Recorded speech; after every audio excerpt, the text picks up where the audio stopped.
Everybody, my name is Marcus Stone, and in this video I will show you a simple way how you can add another offer for your blog in Shopify.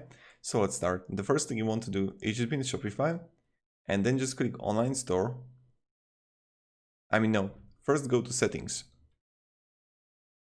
First go to settings and go to planner permissions. And you're going to see it right here, the permissions, staff accounts. So what you want to do is just add a staff account. I already created one, so just add here first name, last name, and the email. Okay, and when you will have it, then just click send invite. And right when you got it, you want to click on online store, blog posts, and then you're gonna see like the best summer shows to wear, or whatever blog you got. Click on it, and just change the offer here of your blog post, and you got it. So this is how we do it. Thank you everybody. If you have any questions, guys, ask me down below in the comments. I'll be really happy to help you and provide you some guidance, support, and things like that. And yeah, goodbye.